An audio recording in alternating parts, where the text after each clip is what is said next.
Right. Welcome back from lunch break, everyone. Hope you got up to stretch your legs and away from the computer. That we are here for YA Palooza, Rocking Teen Choice Book Awards with your awesome teens. We've got 4 fantastic presenters, and I'm just going to go ahead and hand it right over to them.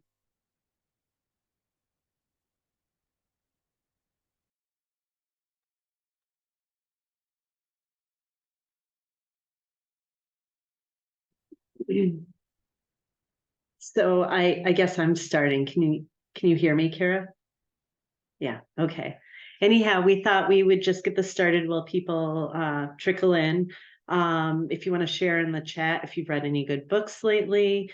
Also, right here you can see a graphic with a list of the our current Mass Teen Choice Book Award nominees from our last round. We'd love to know which ones you were hoping would win. So if you want to we can put the link in the chat and share that with you too. I just did. Okay. We figured with everyone coming back from lunch, we might need a little activity just to get things started. So feel free to share any good books you're reading lately in the chat. And because also we're always nosy about what everyone's reading. Yes. I think we'll Especially just give if you have any good YA, anything that we haven't read yet. Oh, Bonnie's staying up all night reading Warrior Girl. Nice. Yes, it was lovely. I totally forget. First Time for Everything. I love that one. Which, yes, was just the National Book Award winner, which is exciting to see. A graphic novel won it. Oh, Bookshops and Bone Dust. I keep meaning to start the first one so I can read the second. I've heard such good things about that series.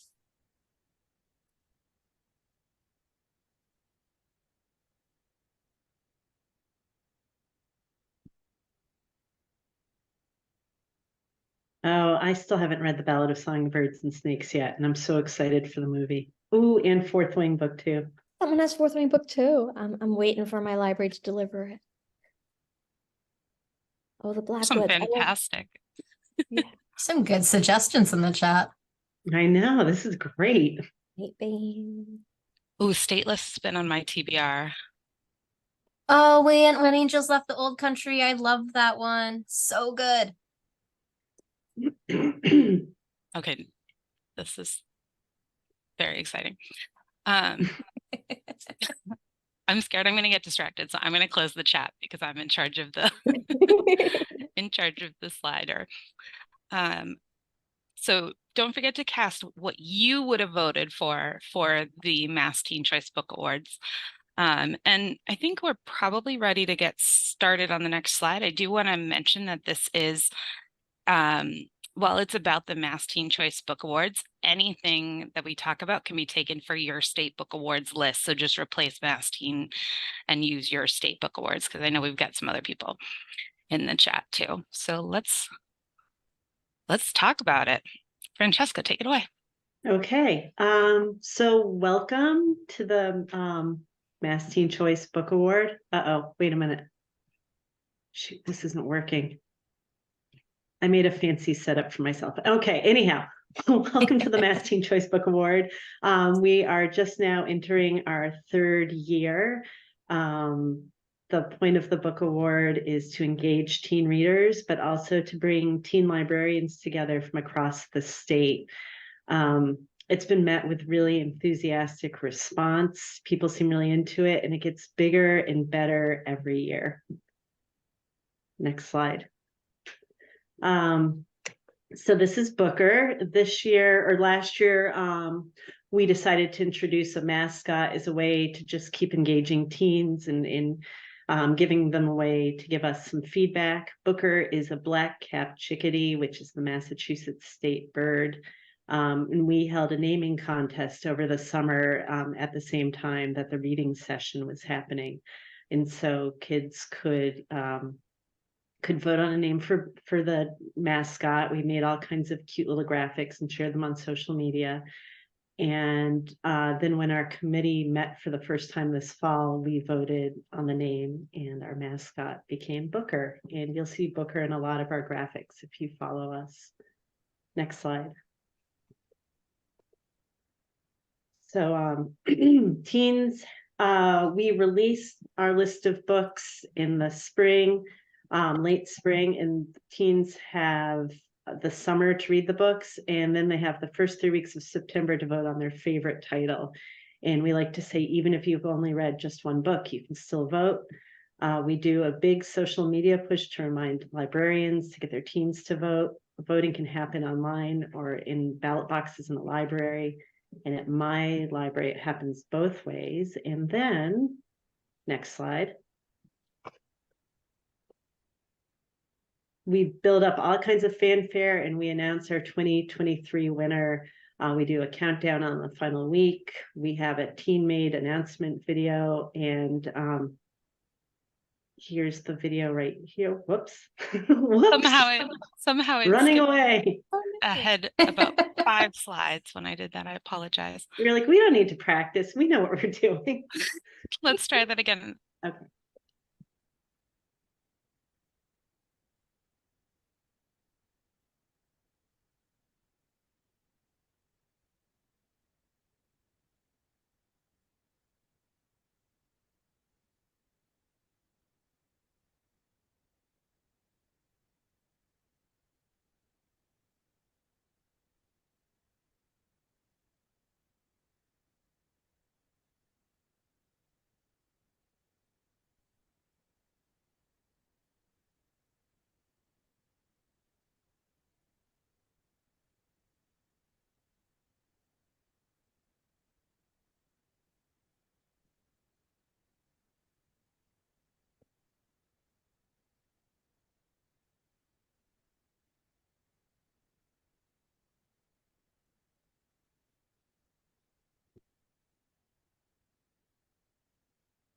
So anyhow, we're really excited that today's keynote speaker also happened to be the winning book for the Mass Teen Choice Book Award this year.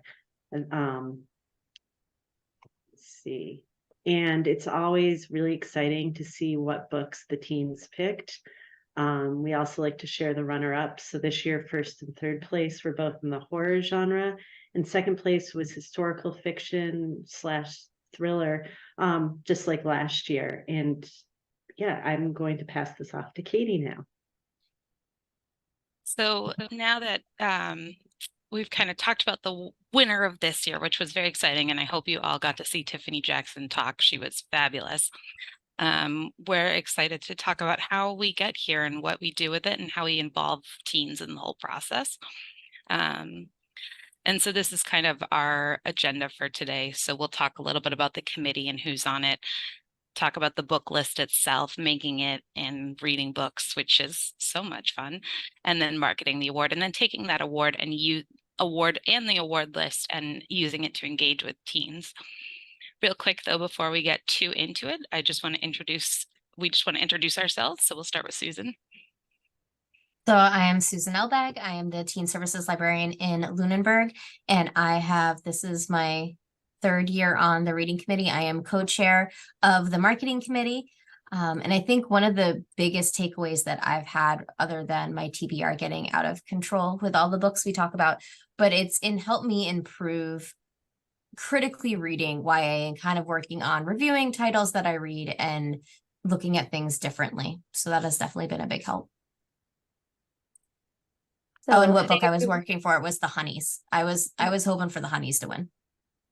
Forgot we were mentioning the one we were voting for. Okay, so hi everyone, I'm Bonnie McBride. I'm the teacher librarian at Family High School. We're located in the Mission Hill neighborhood in Boston. This will be my 3rd year on the committee. I was able to do a 2nd term. I really love just expanding books that I normally wouldn't read. Like, I am not a horror reader. I tell all my students that, like, I don't read horror, but I can recommend them to you. But this has forced me to read more horror than I ever have. And I do appreciate it because it lets me know a little bit more about the genre. And they haven't been that scary, especially that Tiffany Jackson book was fabulous.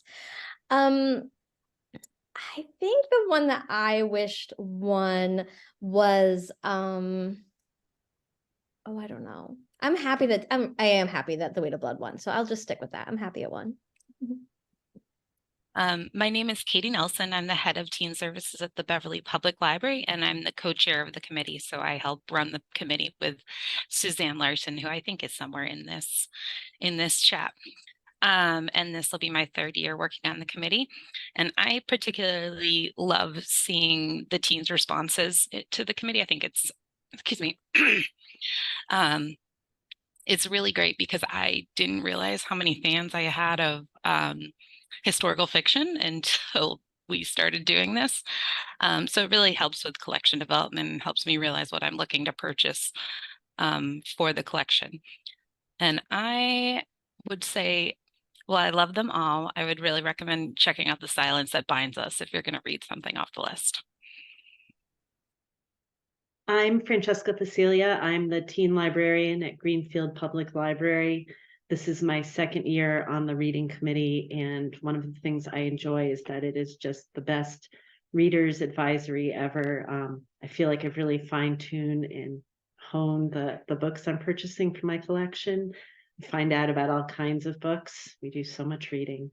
And the book that I would have voted for would have been Blackout. I really enjoyed Blackout. I loved all the twisty, turny plot lines and hearing the different authors' voices, which is interesting because normally I don't like short stories, but I don't think it read like a short story. I really liked everything about it. So that's all of us, but we also have a committee of readers that work to build this list. You may spot some people you recognize here on this screenshot. The award itself was established in 2021 by Suzanne Larson and Barb Fecto. And so it's a nice collaboration between school librarians and public librarians and student librarians and all sorts of different librarians. And we generally have a committee of 22 to 24 people, and they're librarians throughout Massachusetts. We really try to get a nice diverse range. And we've totally basically stolen everything from the Rhode Island Award. So if you ever want to talk to any of us about starting your own award, we can just pass all the information right along. We borrowed, we didn't steal, borrowed. Yes, with permission. So we meet from October to March to create a list of titles, and each member serves a 2-year term. And I know some of you in Massachusetts are probably thinking, let me get in on that. And we would love for you to consider signing up when the term opens. And the best way to do that is to visit the library website. Not the library website. Visit the award website and then sign up for our newsletter. The newsletter tells you everything that's happening. It'll tell you when there's spots open to be on the committee, all of that good stuff. So for the books on the list, and this is just our kind of guidelines, is that they must be of interest to teens. The whole list is about teens and for teens. And so it's teens grades 7 through 12, mostly because in Massachusetts, we have an award that goes up to 6th grade called the Mass Children's Book Awards. So we don't want to encroach on their territory. And we generally look at books 2 years behind. So for this year, we're looking at 22 and 23 publication year in the US. And basically those are the two kind of qualifications for the books. They have to be for teens and they have to be recently published. And if it's a sequel, we also don't consider that just because it's hard to get started on that. And then we read and we read and we read, and we review and we score. And those scores are taken and they're made into a list that kind of gets narrowed down. We started with anywhere from 80 to 100 titles and narrow it down to 21. And we have a final meeting that we call the bloodbath, which you can see our screen right here, our whiteboard right here with all the kind of narrowing it down. And so we narrow it down to just 21 titles. And from there, we release the list in March. So we take this list of 21 titles that we have all fought and argued and shared our joy and our love and our affection for all these titles and make it into one big list. And so this list is released in March. We encourage teens to read it through September. And then in September, teens can vote. So there's 2 ways to vote. You can vote through just straight through the website and vote for the titles you want. Or if you're a public or school librarian, you can have a ballot in your classroom or in your school. And we'll talk about that in marketing in just a minute. But the voting opens in September and we keep it open for about 2 weeks. So that everyone gets a chance to share their thoughts and share their opinions. All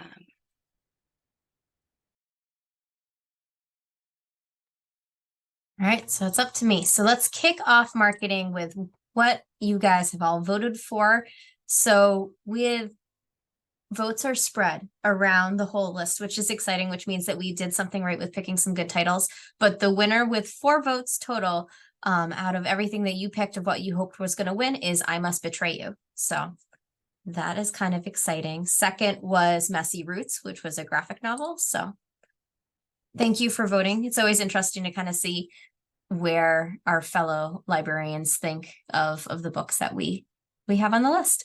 But as I said earlier, I'm the co-chair of the marketing committee, which we have been learning as we go with the book award and figuring out how we can get the word out on what we're doing with the book award, how we can help our fellow school and public library staff get the information they need to talk to their teens about it.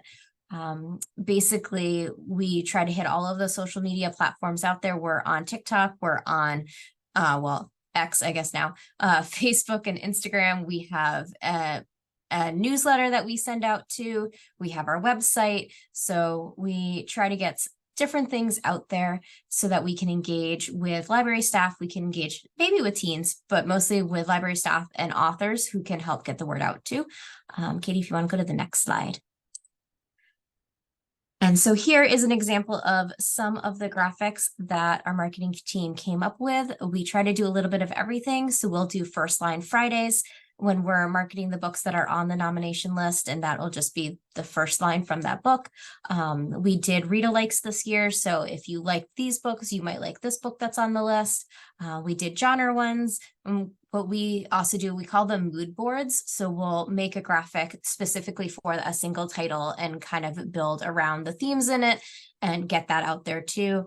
On social media, we try to tag the authors and illustrators if it's a graphic novel to kind of show them, one, that their book is making it onto a list for teens, because some of them don't know about that, but do that as well. And then this year we had our mascot contest. So that was in our marketing as well, of introducing Booker and getting votes out there to see what teens wanted to name Booker. And now we have a mascot, which is super exciting.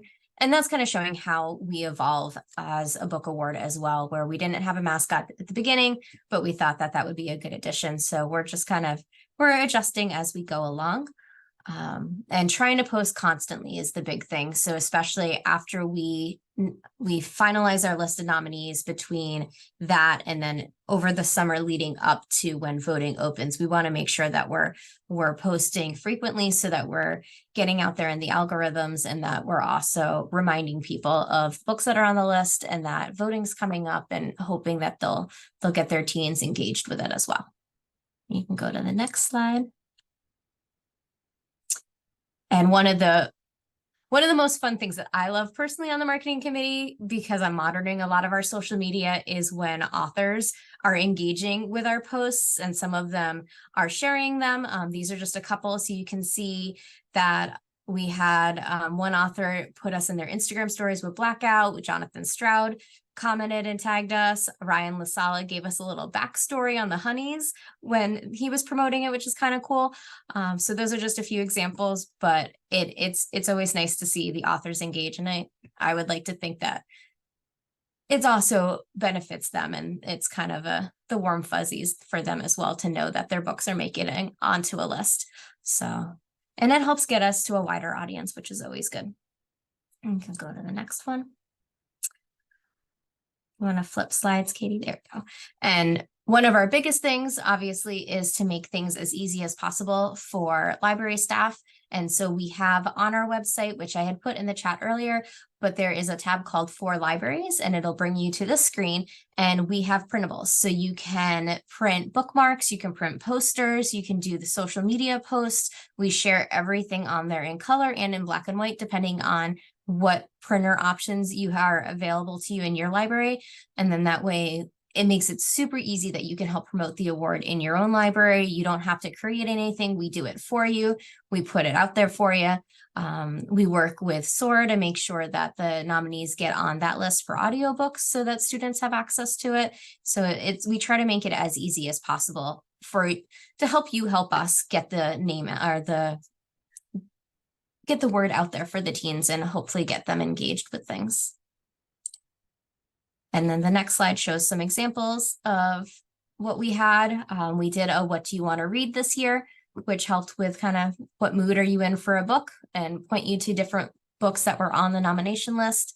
And we had a ballot box too, which Katie mentioned earlier. So if teens didn't want to vote online, you could print out these ballot boxes and you can have them in your library. I had them here in Lunenburg and made a little box that they could put them in. So then they can vote in person, or they can vote on paper ballot, and then library staff could tally them, and then you can go on to the online version of it and you could enter how many votes that you had for each book total. So it gives kids options. So if they don't want to go online and they still want their voice heard, they can do it in paper, and you can do that in your library. But mainly our goal, if you want to go to the next slide, is that we want to involve teens. This is a book award for teens. We're picking books with them in mind. They're the ones who get to pick the winner. So we want to engage teens as much as possible. We've been figuring out ways to do that in school and public libraries to try to get them to get excited about the book award, to get involved with it. We had, if you watched our TikToks from our first year, we had a couple of teens from a school library who helped make some TikTok videos that we shared, which were awesome. And some of these are some photo examples of teens holding up some of the books from the book award. But yeah, we definitely want to find ways to engage teens to get involved with being excited and voting for the books and talking to their friends about them. And one way you can do that is by the next slide.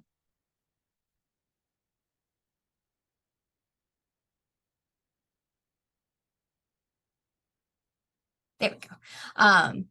And you can make book displays. So here are some examples of books displays that have been in libraries where some of them, like you can see on the left photo, has multiple copies, which is awesome if you have that as an option, or you can just do single books. The middle one has QR codes that go right to voting or information and audiobooks on it. You can put up posters, you can put out bookmarks, just kind of have book displays going, and that helps get kids seeing those books, and maybe they'll check one out. And definitely, like we said before, to vote, you really just need to read one. So you don't have to read all the books to vote. So maybe they can find one that they want to read and check that one out. And it also helps with collection development, which is great on, our side of things, where we're reading a whole bunch of books, and, you can just use those and you can add those to your library. There's definitely some on the reading committee that when we get to them, they weren't on my radar to purchase. And then I read it and I realize, oh, that's awesome. I really want that in my library, and I'll add it to my next order. So that's always a helpful resource. And here are some other examples of things that libraries have done to help promote the book award. We have one that did a book club to talk about the books. Shout out to Worcester Public Library, who has been awesome the last 2 years with the voting that they've done. We loved seeing the results of that. I think it's really awesome to kind of get the excitement going and then have that go before what our actual voting is. But, the first year they did like a March Madness bracket that you can see on the left. And then they did the pom-pom voting this year to do that one. I was following along closely when it was some of my favorite titles going head to head. But yeah, just different ways that you can help promote in your own library. And there's fun things that you can do. And you don't just have to do, put up a bookmark and then do our voting. You can make it as fun as you want, and depending on how your teens are. So the choices are unlimited. We love seeing it. So if you ever do anything, please tag us, because we'd love to make sure that we can see what's going on out there. It it makes us really happy to see how much that library staff has embraced this book award too and helped make it as successful as it is. And then with that, I'm going to hand it on over to Bonnie to talk about school libraries. Thank you, Susan. Yeah. So I'm going to talk briefly about how you can use this in your school library. I don't know how many school librarians are watching this, but if you are a teen librarian, you want to hook up with your local school librarian because you will really bridge the voting and reading time. So one piece of feedback we've heard from school librarians is like, oh, we just start school in September and they only have a few weeks to vote. But the best thing is to connect with your public librarian so that you can share when the list comes out in March. You can like start the displays, start talking up the list, and then you'll pass your teens over to your public librarian so they can continue like talking up the list, talking about when voting will happen. And then when they come back to school, they can vote with you, they could vote in the public library. I know for me in Boston, we don't start school until usually around September 7th or 8th. Like this year was the 7th. So my kids only had 2 weeks to vote, but I talked it up back in the spring. So when they came back, they were hopefully ready to vote. And it's just really important. Like if you are a school librarian listening to this, connect with your public library. And if you're a teen librarian listening, please reach out to your local schools. Like this would be a really great fun collaboration. And it's something that like the kids can see in one place and see in the other. So they're like, oh, this is everywhere. It's not like just a school thing or just a public thing. So this should have been a display of my voting, but hopefully some of you are also this way. You make an awesome display and then you never take a picture of it. So in my school library, I just made the poster. I printed these 2 graphics, which I got directly from our Mass Teen Choice Book Award website. It made my life so easy. This was one of my first displays. I pulled a copy of each of the books that I had on the shelves and the kids voted. And I did it by hand. I wanted to be able to like see it grow. So I love the pom-pom idea. I'm like, oh, maybe I'll steal that for the future. So 2 ways you can use the list. When the award is announced, you've got the long list of like the nominees. So make a display of those. And then when it comes back again, I made a display a second time for voting. So this should have been the voting one, but that's that. You can move to the next slide. One other really great thing that many school librarians are doing they're using this for recommended summer reading books for their students. In my school, we have one required summer reading that everyone reads the same book, but then they have a choice book. So I was promoting as a choice book a lot of the books on the list. And at Beverly High School, they had again, as an option. So like there's 3 different options you can do: read a book from their summer reading list, read a book from the Mass Teen Choice Book list, or read any book as long as you email their high school librarian. And then it matched up with this really cool summer reading idea. And Katie, do you want to talk about it?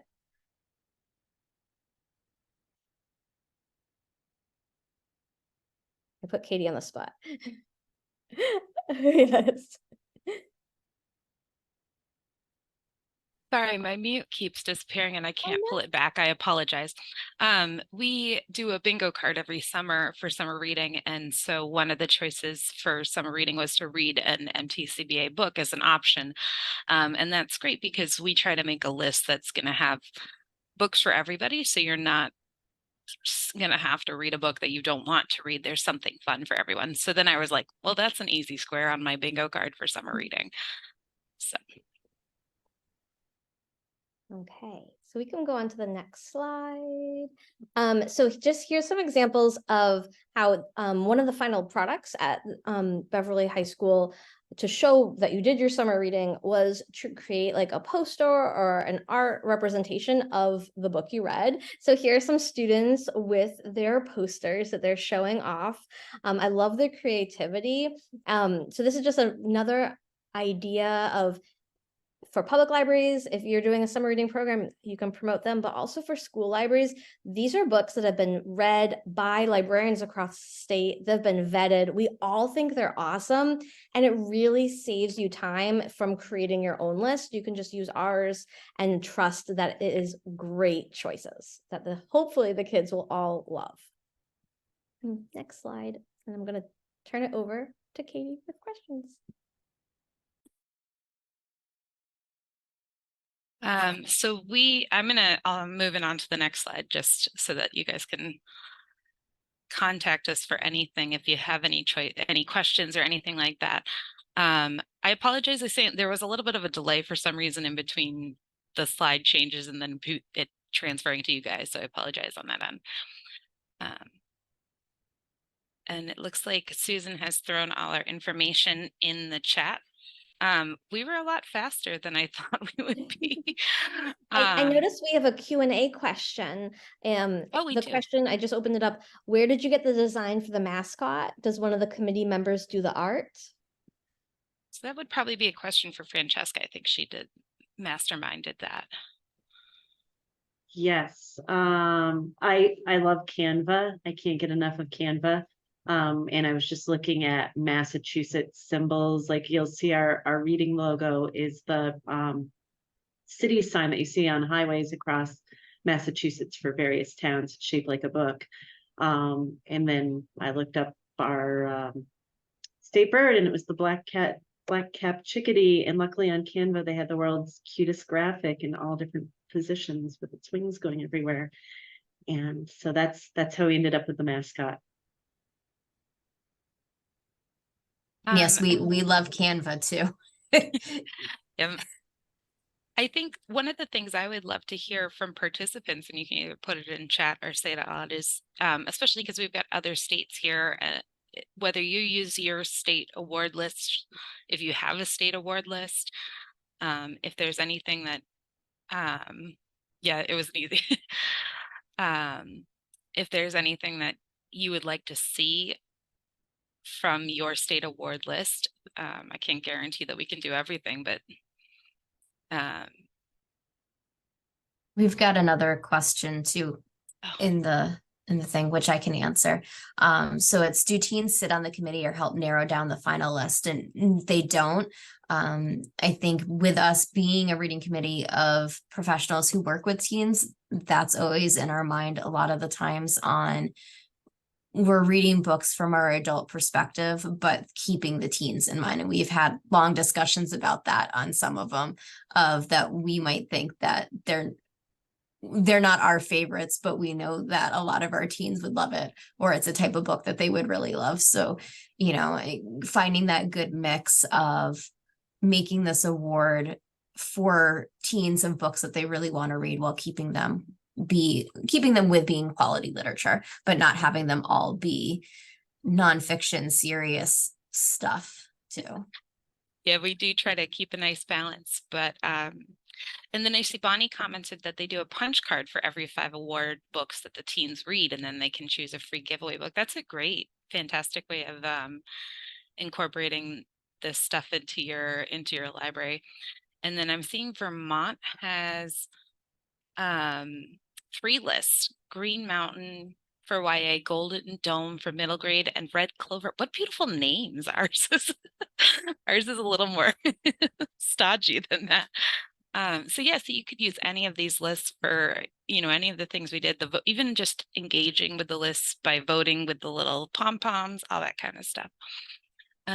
Kristen S. we can, we can definitely keep that in mind. Our goal with that is we want to make sure that we're posting them first on our social media. And we know that if we throw graphics out there, everybody gets super excited, but we want to make sure that they're posted first on our social media pages. So that's why they get released at the end of the week. But I think there's stuff that we could probably do that we could have out earlier. Maybe there are things that we don't post on our social media, but they would be general graphics of each book that's on the list. So that's something that we can always look into, but that's why they're not posted sooner. Oh, and then New Hampshire has 2, the Flume and in Isinglass. I'm so sorry to everyone that I just butchered that on. Yeah, those, it's great to hear. I would be totally interested to snoop on the other libraries, because I think it's cool to see what other teens in other states are reading. Yeah, Rhode Island. Oh, Rhode Island's is called Rooster Games for the Children's. And then we've got another question. I have it up, which is why I'm seeing them. Okay. So we talked about reading YA more critically. They were wondering what themes, ideas do we look for when we're narrowing down books? We have example of written book.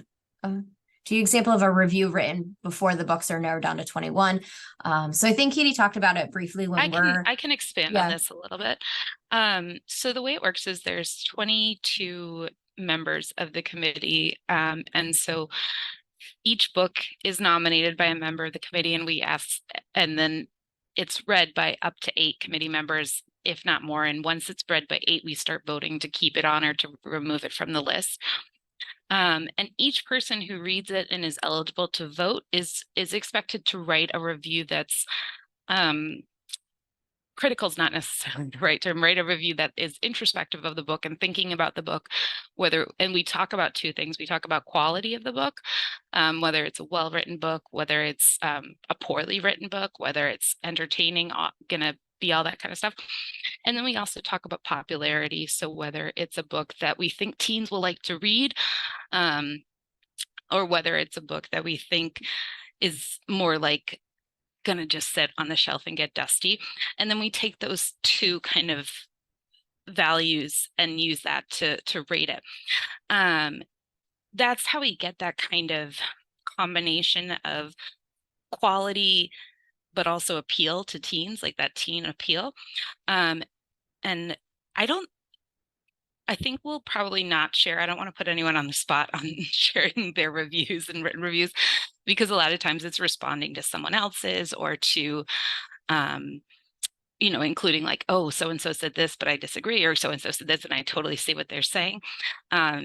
So they're a little bit more less polished than I think a general review is, a little bit more of an interaction and a conversation about the titles.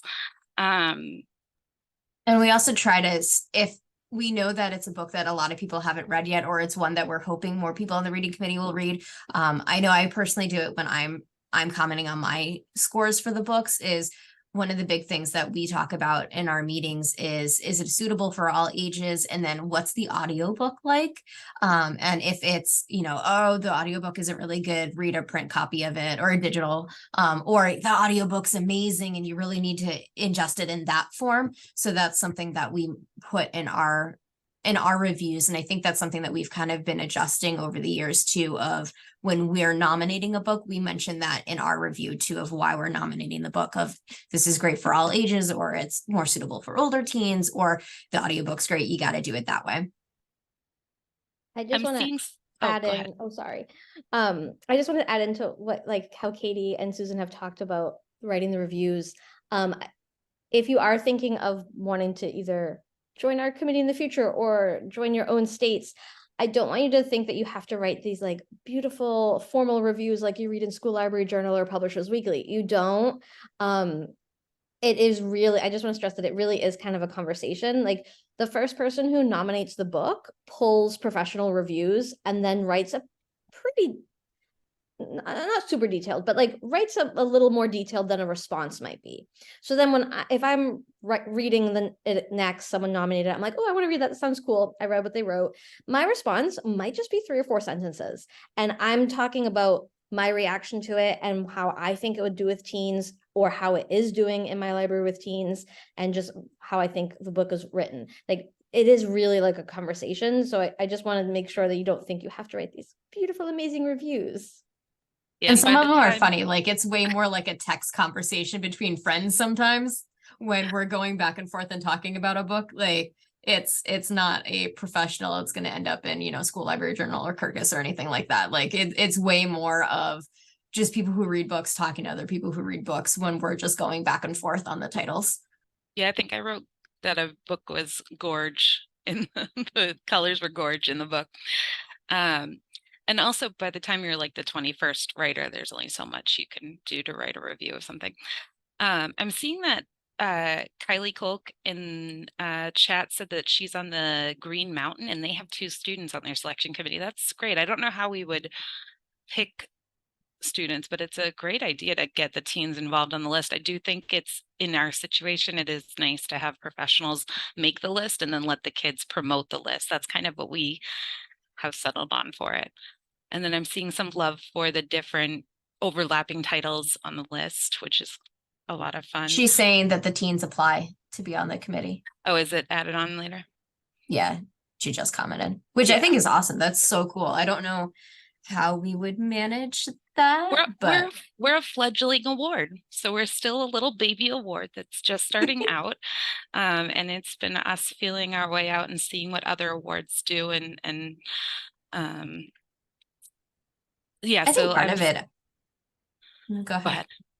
I was gonna say, I think part of it, and a lot of us talk about it when we meet monthly too, is that, yeah, we're picking books that we think would do well on the book award, or sometimes they're just our favorite YAs, or we have reasons for stuff. And then we're going through our opinions on things. But a lot of what we talk about is, oh, I can't keep this on my shelf. Like the teens just are scrambling for it. And then, okay, well, that's their buy-in on a book too. So they might not be on the award, but we definitely have a lot of conversations like that. Or, you know, like in Lunenburg, I can't get kids to read historical fiction. It's just not something that they're interested in, which is fine. But then like Katie, you know, and there's other libraries who that's what they keep wanting. So we're constantly talking about what the teens are reading in our libraries. And once we get further into reading season, where we kind of have an idea of some titles that make it on the nominee list, like then you can also pay attention to how those are doing in your libraries. Or if you book talk them, are the teens interested, or, you know, do they just kind of, no, I'm not interested.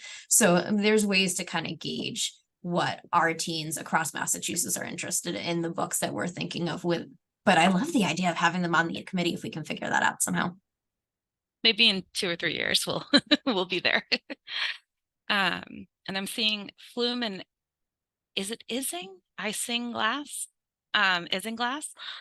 The teens can nominate. I think it's Isinglass. Isinglass. Sorry, New Hampshire folk. Or is it Vermont? Now I'm gonna stop. Yeah. Yeah, I'm seeing so that they have teens that can nominate through the Google form. So that's fantastic. That's a great idea. I think there's just so many Isinglass. Thank you. I think there's just so many books that sometimes it can be like, are we finding everything? Which is why we were totally cheating in the beginning and asking you guys to give us some of what you're reading and what's getting on your list. Do we have any other questions or anybody else who wants to share about their award, or even you're welcome to unmute and hop on and chat. I would love to hear from some other award committee people. Or even if there's something that you're like, oh, I wish that they would offer this in whatever we're doing for marketing. If there's something that we haven't hit on yet or we're not offering yet that would make your life easier in helping to promote, or you just think it would be awesome, let us know. We're, like Katie said, we're a new book award. We're evolving every year and changing how we do things and making it the best little Mass Teen Choice Book Awards that it can be. I just want to introduce myself. I'm Condra. I'm the Flume and Isinglass chair for the next 2 years. So that's me. Oh, fantastic. New Hampshire's had a book award for over 15 years now. So if you have any questions, especially about how we wrangle teams and that kind of stuff, I'm really, really happy to chat with you. We have a lot of history in our neck of the woods for teen book awards. That's fantastic. Thank you for sharing that. Oh, I'm seeing some share. So this, let's see, for clarity, the next list will be published in 23 or 24. The books will be published in 22 and 23, but the list will be published in 24. Am I understanding the question right? It's books from 22 and 23, so we give them 2 years. And then that list will come out in March of 24. Sorry, I saw someone. Okay, thank you, Beck. I'm glad you understood what I just said. Yeah, it's so great that we have opportunities like this to chat with other libraries and other people in both our own state and in other states, because we're a little baby, but Chandra's got 15 years of well, not Chandra, but the award has got 15 years of experience. So it's nice to hear that. I see another Q&A. How did you actually, David. So David threw a question in, how did you actually get the award established in terms of buy-in from librarians across the state through state organizations? Yes. So we had a lot of help with both MLA, MSLA, Salem State. We've got a few different organizations that were so willing to help promote our award. And so that was really helpful, but it was really just the efforts of Barb Fecto and Suzanne Larson. They really started the award and said, we want this. We want an opportunity for teens to vote on their favorite book. And so let's create a list and get them to vote. And they put a call out for people who are interested, and we all jumped on it. And then, we just kept it going for a couple more years. But MSLA, MLA, both were big help for promoting. Am I missing any other acronyms? I don't think so. Got them. And I think too, we do this on a $0 budget. Yes. we don't have swag. We'd love to, we have big dreams, but this is a book award that's done all with volunteer labor for the most part. Sometimes we meet on the clock while we're at our libraries. A lot of it is after hours, especially with the marketing committee. We're sending emails all the time. We're meeting whenever we can to figure out stuff. And, there's a lot of work that's being done to get this award going. And we email with authors and publishers and ask for book donations, which we've used in the past to award things for certain promos that we've been doing. But it's definitely a grassroots effort, and it's all done on a $0 budget. But we just got enough library staff that was excited about it. And I think the teens are excited about it. And it just keeps growing year over year. Oh, Kristen, that's great to hear in the chat. Kristen's just saying how she wants to say thank you for developing it. It is nice to be able to take a list that already has like buy-in from a lot of librarians who have said, it's good. These are good. And then you don't have to stress so much. That's great. That's great to hear that you're using it and that it's working well for you.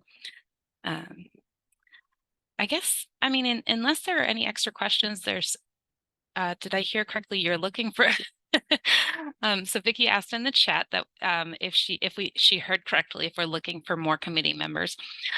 So the way it works is each committee member serves a 2-year term. We've got some that are on their first of 2 years and some that are on their second. And then you have to reapply to be on the committee after the 2 years are up. So at the moment, we don't have openings because we're in the middle of a reading season. So we've already been reading, I think when Susan's read like 200 books, I've read like 10. We are in the middle of a reading season. The best thing to do if you're interested is when we announce that there are going to be openings on the committee, we'll send it out on our newsletter. So to just follow our newsletter on the website, you can sign up for our newsletter and we'll send an email when it's happening. And then I'm seeing Kat asking if anyone's library encourages staff on book awards committees to read on the clock. Oh, I wish. It is a lot of volunteer time, but I would be doing it anyways. It just gives me some guidance on which books to read. So personally, I don't think anybody on the committee reads on clock time. I may listen to an audiobook. I don't want to lie, but yeah, audiobooks and your earbuds are your best friends. But it is outside volunteer reading. That would be the dream, right? Just books on work time. Well, I think this was really fantastic chatting with all of you and hearing about what other states are doing. I hope you guys got something fun from this, whether it's something simple or whether it's your next book to read. I think unless there are more questions, we could give you a couple extra minutes, or Kara, I think at this point we're ready to. I don't see any more questions. Oh, how big is the list so far? We're at only about 40 books nominated so far. But they have some time to nominate through until we close nominations in January. So it'll probably, my guess is 80 to 100 will be on the list that we have to narrow down. You don't have to read every single book on the list. That's not feasible, except for Susan. Apparently, Susan is like our master reader. She can read every book on the list sometimes, and it's amazing. Sometimes The pressure. you don't Yeah, have I to. think, yeah, you don't. And I think a lot of us, especially after we learned our lesson the first go round, where I think we were all super excited about nominating all the books that we've read, and then you do 5 nominations, and then those are the only books you can nominate. So then if you find something after that, you have to stop. So I know personally for me this season, I've only nominated 2 so far. I have others that I've been thinking of, but I'm kind of holding on to the rest of my nomination slots to make sure that I don't miss something that I really want. And I think too, Katie's been doing the same thing, where knowing that this is the last year to nominate a 2022 title, when 2023 books could be considered for the next season too, that there's that. You get gain experience being on the reading committee and kind of figure out how it works. But You yeah, get a little bit strategic. yeah. And then you kind of see who's nominating stuff, and then you kind of hope that like subliminally they'll nominate a book that you want on the list, and then that takes one of their counts and you still have stuff. So there's that too. So you kind of, it'll definitely skyrocket towards the end. Having a limit on the nominations is nice too, because it results in consideration of your nominations. You don't just nominate stuff to nominate. It's really, you think about, is this going to be a good title? Are people going to be interested? Is this going to cover a hole in the list that was missing? You know, we always tend to be like, do we have enough sports books? Do we have enough science fiction, nonfiction? So we want to consider all the different aspects of what awards to consider. I mean, what titles to consider. All right. I think that's it. Any other questions? We're happy to, obviously we like to talk a lot about books. Yeah. Thank you for everybody who joined us. Yeah, we're super excited to be able to have a slot in Teen Summit this year that we can talk and about with the book Tiffany awards. Jackson. Did I we know, all love? I missed it. I have to watch the read. Reba did such a good job. Reba was fantastic. And Reba was on the Perfect. committee, so you never know what being on an awards committee will get you. Mhm. You too could hang out with Tiffany Jackson. Right? Thank If only, you all right? so much. This was great.